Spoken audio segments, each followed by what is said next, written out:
बिस्मिल्लाहिर्रहमानिर्रहीम। अस्सलाम वालेकुम। Class 7 Islamiyat lecture number 4। ठीक है, अल्लाह ताला की किताबें।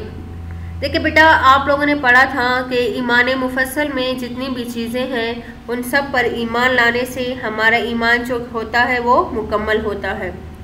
उसमें सबसे पहली चीज़ जो हमने पढ़ी थी वो था अल्लाह ताला पर ईमान लाना। ठीक है, दूसरा जो था वो था वल मलाइका यानी फरिश्तों पर ईमान लाना। ठीक है ना।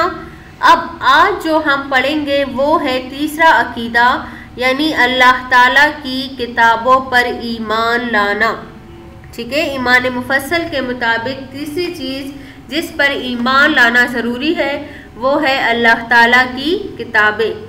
ठीक है, देखिए अल्लाह ताला ने छोटी बड़ी बहुत सी किताबें पैगम्बरों पर नाजिल फरमाई। ठीक है, अलबत्ता बड़ी किताबों को किताब और छोटी किताबों को सहीफ़े कहते हैं। ठीक है ना। अब चार मशहूर किताबें जो है वो ये है, तौरात हज़रत मूसा अलैहिस्सलाम पर नाजिल हुई, ज़बूर हज़रत दाऊद अलैहिस्सलाम पर नाजिल हुई, इंजील हज़रत ईसा अलैहिस्सलाम पर नाजिल हुई और कुरान करीम हमारे रसूल हज़रत मोहम्मद सल्लल्लाहु अलैहि वसल्लम पर नाजिल हुई। ठीक है, अब एक मुसलमान के लिए जिस तरह कुरान करीम पर ईमान लाना ज़रूरी है, इसी तरह दूसरी आसमानी किताबों और सहीफ़ों पर भी ईमान लाना क्या है, ज़रूरी है। ठीक है, अलबत्ता दूसरी किताबों के मानने वालों ने इन किताबों में तब्दीली कर दी है, जबकि कुरान करीम जो है वो हर किस्म की तब्दीली से क्या है, महफूज है। ठीक है, इसलिए दूसरी किताबों की इन बातों को सही मानना ज़रूरी है जो कुरान करीम से मुवाफ़क़त रखती है, और वो बातें या अहकामात जो कुरान करीम से मुवाफ़िक नहीं है उनको नहीं माना जाएगा। ठीक है ना। अब देखिए, जैसे कि आप लोगों ने पढ़ा कि कुरान करीम जो है वो हर किस्म की गलती से महफूज है। ठीक है, अब देखिए कुरान शरीफ को हम रोज़ाना पढ़ते हैं, बहुत से बच्चे और बच्चियाँ उसको हिफ्ज़ करती हैं। ठीक है, जब वो पूरा कुरान याद कर लेते हैं तो वो हाफिज़ और हाफज़ा कहलाते हैं। आप सल्लल्लाहु अलैहि वसल्लम के ज़माने से आज तक लाखों मुसलमान मर्द और औरत हर ज़माने में इसके हाफिज़ और हाफज़ा होते चले आ रहे हैं। ठीक है, देखिए रमज़ानुल मुबारक की रातों में ये कुरान शरीफ तरावी में सुनाया जाता है, लाखों हाफिज़ सुनाते हैं और करोड़ों सुनते हैं। ज़ेर ज़बर की भी भूल चूक हो जाए तो फ़ौरन टोक देते हैं। ठीक है ना। तो इसी तरह अल्लाह ताला की ये किताब जो है वो रहती दुनिया तक क्या रहेगी, महफूज रहेगी, क्योंकि इसकी हिफाजत का वादा खुद अल्लाह ताला ने फरमाया है। कुरान करीम की दलील है, इन्ना नहनु नज़्ज़लना ज़िक्र व इन्ना लहू लहाफ़िज़ून, कि बेशक हमने कुरान करीम यानी ज़िक्र यानी कुरान करीम को नाजिल किया और हम ही इसकी हिफाजत करने वाले हैं। ठीक है, इस आयत से जहाँ ये सबूत मिलता है कि ये कुरान करीम अल्लाह ताला की तरफ से नाजिल किया गया है, वही ये सबूत भी मिलता है कि कुरान करीम जो है वो क़यामत तक क्या रहेगी, महफूज रहेगी, और इसकी हिफाजत का काम हुफ़ाज़ कुरान के ज़रिए लिया जा रहा है। इसलिए अंदाज़ा लगाया जा सकता है कि इन हुफ़ाज़ कुरान की कितनी कदर व मंज़िलत है। ठीक है ना। अब देखिए, कुरान के नाजिल होने के बाद अब ना किसी आसमानी किताब की ज़रूरत है ना किसी नबी की, क्योंकि आप पढ़ चुके हैं कि नबी दुनिया में इसलिए आते हैं कि वो अल्लाह का पैगाम बंदों तक पहुंचाए, जबकि जब अल्लाह का पैगाम मौजूद है तो नबी की ज़रूरत जो है वो अब नहीं है।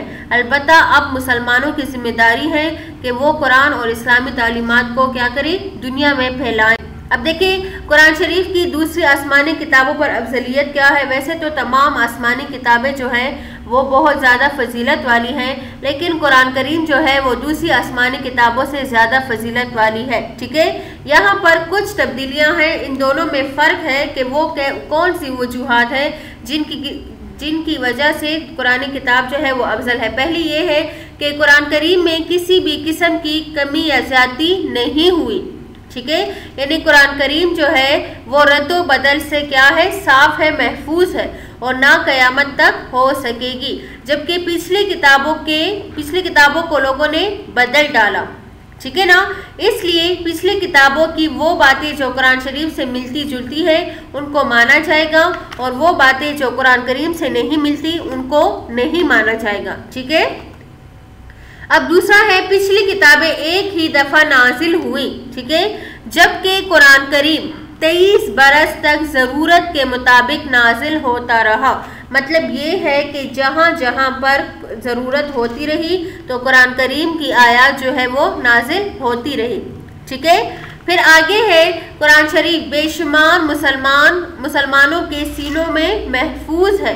ठीक है, और पिछली किताबें यानी कुरान शरीफ के बहुत से हाफिज और हाफिजात मौजूद हैं। ठीक है ना, और पिछली किताबों के पहले ना कोई हाफिज थे और ना अब क्या है मौजूद है। बेटा इसमें देखें आप लोगों की भी कदर मंजिलत वाज़े हो चुकी है कि माशाल्लाह जो है वो आप सब भी क्या है हाफिजात है। ठीक है, और अल्लाह ताला जो है वो अपना काम जो है आप लोगों से ले रहा है और आप लोगों को कुरान का हाफिज बनाकर इस बात का यकीन दिला दिया कि आप लोग माशाल्लाह जो है वो सबसे क्या है अफजल है, क्योंकि कुरान करीम जो है अल्लाह ताला की किताब है और वो आप लोगों के दिलों में क्या है महफूज है।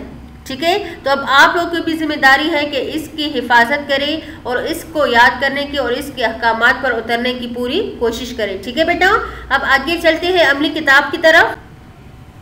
अब अल्लाह ताला पहला सवाल है, क्या मुसलमानों के लिए कुरान शरीफ के साथ साथ दूसरे आसमानी किताबों और सहीफों पर ईमान लाना ज़रूरी है। ठीक है ना, तो जैसे कि आप लोगों ने पढ़ा कि एक मुसलमान के लिए दूसरी किताबों पर भी ईमान लाना ज़रूरी है, लेकिन उन अहकामात पर कि जो कुरान करीम से मिलती जुलती हैं। ठीक है, फिर आगे जो है कुरान करीम की दूसरी आसमानी किताबों पर अफजलियत बयान करें। तो एक तरफ देखिए कुरान करीम है, दूसरी तरफ आसमानी किताबें हैं। तो देखिए कुरान करीम में जो है वो आप लोगों ने यहाँ लिखना है और दूसरी आसमानी किताबों में जो फ़र्क है वो आप लोगों ने दूसरे कॉलम में लिखना है। ठीक है बेटा, इसका जवाब है वो हम आप लोग को सेंड कर देंगे, लेकिन आप लोगों ने तरतीब से इसी तरह दोनों कॉलम में काम करना है। ठीक है, अब आगे खाली जगहों को पुर करें। तौरात हज़रत मूसा अलैहिस्सलाम पर नाजिल हुई, कुरान करीम हज़रत मोहम्मद सल्लल्लाहु अलैहि वसल्लम पर नाजिल हुई, इंजील हज़रत ईसा अलैहिस्सलाम पर नाजिल हुई और ज़बूर जो है वो हज़रत दाऊद अलैहिस्सलाम पर नाजिल हुई। ये खाली जगह पुर भी आप लोग पुर करें। ठीक है, आगे है सवाल नंबर 5, कुरान करीम की हिफाजत में हुफ़ाज़ कुरान का किरदार। इस मौजू पर मजमून लिखना है। ठीक है, और इसको फिर आप लोगों ने याद करना है। तो इसका जवाब भी जो है वो हम आप लोग को सेंड कर देंगे। देखिए आगे जवाबात, क्या मुसलमानों के लिए कुरान शरीफ के साथ साथ दूसरी आसमान किताबों पर ईमान लाना ज़रूरी है? तो जवाब है एक मुसलमान के लिए जिस तरह कुरान पर ईमान लाना ज़रूरी है, इसी तरह दूसरी आसमानी किताबों पर भी ईमान लाना ज़रूरी है। ठीक है, फिर कुरान करीम की दूसरी आसमानी किताबों पर अफजलियत यहाँ पर भी देखिए 2 कॉलम में है, एक में कुरान करीम के बारे में लिखा हुआ है और तीसरे में जो है वो दूसरी किताबों के बारे में मौजूद है। ठीक है, फिर आगे है कुरान करीम की हिफाजत में हुफ़ाज़ कुरान का किरदार। ये मज़मून जो है ये आप लोगों ने अपनी अमली किताब में क्या करना है, मुकम्मल करना है। ठीक है, तो इसी तरह आज का आप लोग का काम मुकम्मल हुआ, अपना काम भी मुकम्मल कर लीजिएगा। ठीक है ना, और ये सवालात याद भी करें। ठीक है बेटा, वस्सलाम, शुक्रिया।